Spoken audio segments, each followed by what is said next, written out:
Lanjutkan topik you mau jadi orang kaya, kamu harus jago beli 5 hal ini. Terus tak jamin kamu bisa jadi kaya. Kenapa? Karena semua orang kaya sebenarnya bisa kaya meskipun mulai dari nol. Bisa kaya karena jago beli, jago belanja. Nah, belanja apa? Beli apa? Ya, hal-hal yang bantu kita jadi semakin kaya semakin cepat. Challenge-nya adalah untuk bisa borong dan beli semua ini meskipun modal kamu terbatas. Ini kita omong kamu mulai dari nol nih. Meskipun modal masih terbatas, masih bisa beli-beli banyak aset-aset ini. Tapi asal kamu bisa, inilah dia caranya. Dan by the way, barang kelima di daftar ini yang harus dibeli buat kamu jadi kaya, itu bunyinya aneh. Tapi masuk akal setelah dijelasin. So, let's get started ya. Hal pertama, dan ini yang obvious, yang banyak orang pasti tebak. Hal pertama yang perlu untuk bisa jadi kaya, beli banyak properti. Dan kalau saya omong properti, gak tentu cuma rumah, villa, atau sejenisnya. Bitcoin itu properti. Secara perpajakan di buku laporan harta, Bitcoin itu properti. Peralatan yang dipakai untuk hasilkan sesuatu di pabrik atau apa, itu properti juga.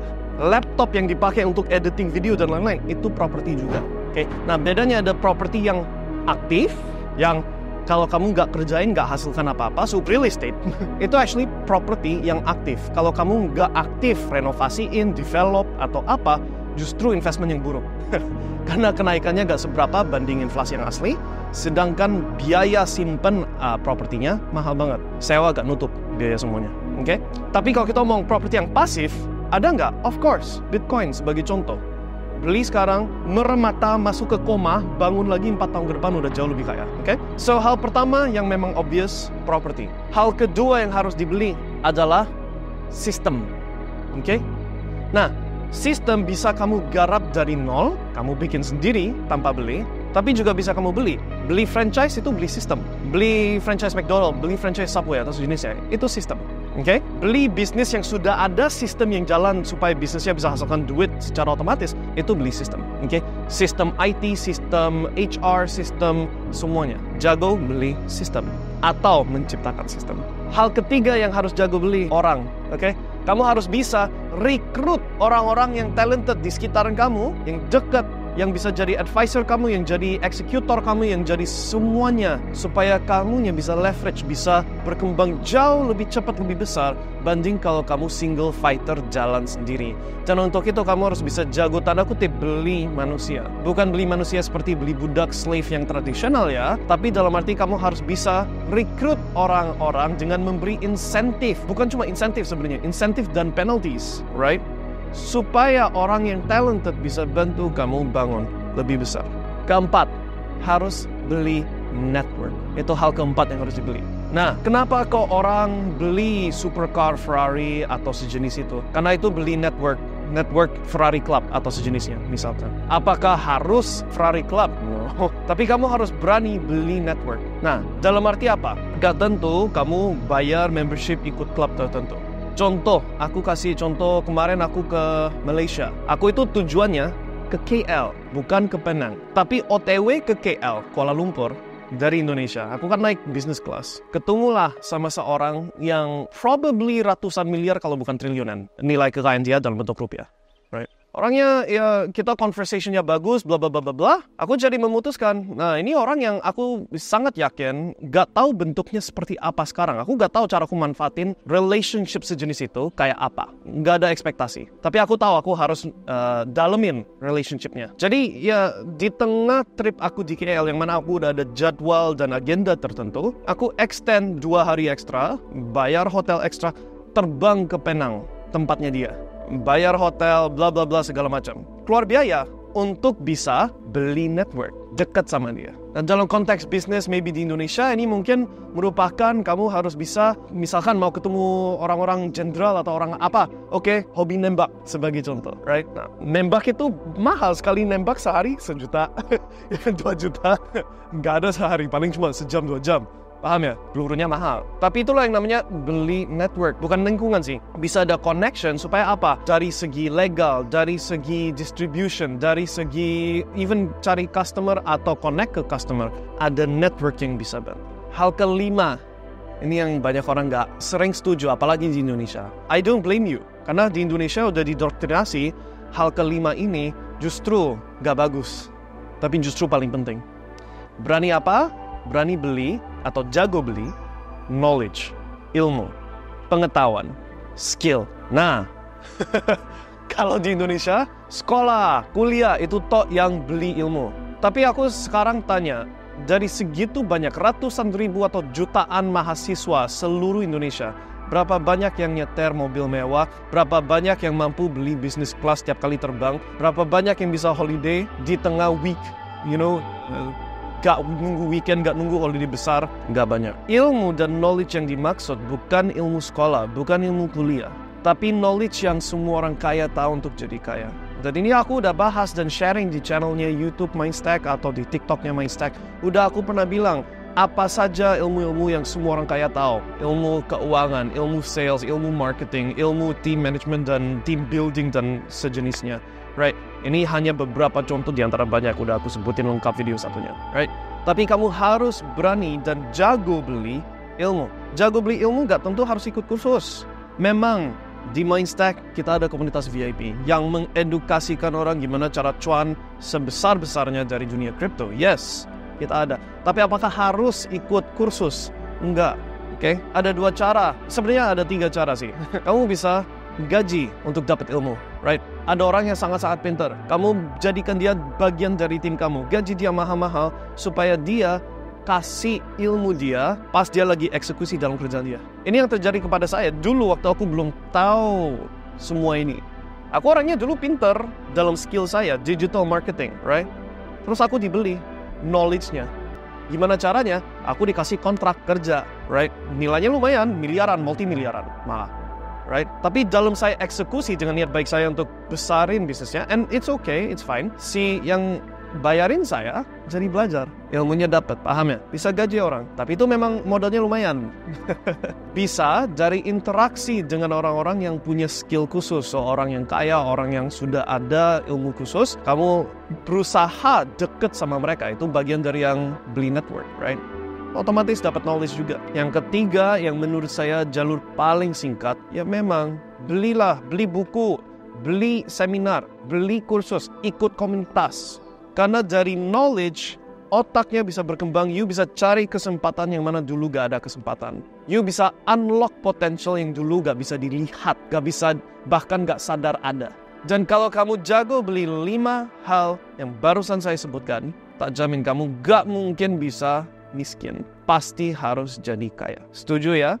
Nah, omong-omong, bisa beli banyak barang untuk jadi kaya, sekarang kita transisi nih. Gimana caranya kamu bisa tetap miskin? Ya, beli banyak barang-barang yang selalu konsumtif, yang nilainya makin turun. Yang obvious, yang paling jelas. Ada duit sedikit, belanjain, makanan mahal-mahal, terbang, bla bla bla. Kalau makanan aku mesti, asal kamu ada kemampuan, makanan penting karena itu berhubungan sama kesehatan. Oke? Tapi kalau udah omong kayak cuma ada duit 50 juta langsung dibelanjain, tur ke Jepang 50 juta, itu yang obvious pasti bikin kamu miskin. Gak pernah bisa maju. Karena selalu ada duit, dihabisin, dinolin terus. Tapi selain itu, banyak hal yang dibeli sama orang miskin yang dikira itu aset, ternyata enggak. Beli mobil sebagai contoh. Orang bilang, oh karena aku memang butuh sehari-harian, masa aku kemana-mana nggak pakai mobil. Oke, coba kita omong matematikanya. Aku pernah posting konten di channelnya Mindstack soal lebih baik sewa mobil daripada beli mobil. Oke? Di Indonesia, bukan di seluruh dunia. Aku jelasin matematikanya. Kalau kamu beli mobil misalkan Avanza lah 150 juta, right? 150 juta tersebut kalau kamu gulungin ke sejenisnya Bitcoin atau sejenisnya crypto atau aset yang naiknya lebih tinggi jauh daripada inflasi asli. Omong Bitcoin aja yang paling sederhana kenaikannya. Jangankan koin-koin yang kita beli semua di grup VIP kita ya. You beli Bitcoin waktu aku kasih tahu kalian di 2022 akhir, 15.500 beli Bitcoin. 150 juta masuk. Udah naik 4 kali lipat ke 60 sekian ribu di sekarang September 2024. Right? Itu udah kenaikan 4 kali lipat, 150 juta udah jadi 600 juta. Paham ya? 600 juta lebih. Sedangkan uang yang sama yang harusnya kamu pakai buat beli Toyota Avanza, kamu taruh Bitcoin, Avanzanya kamu cicil. Yes, bayar bunga, betul. Yes, atau sewa, gak usah cicil. Sewa aja. Right? Sewa Avanza paling berapa? 4 juta sebulan? kurang lebih lah. 4 juta kali setahun berapa? 48 juta. Sedangkan 150 juta kamu sudah jadi 600 juta.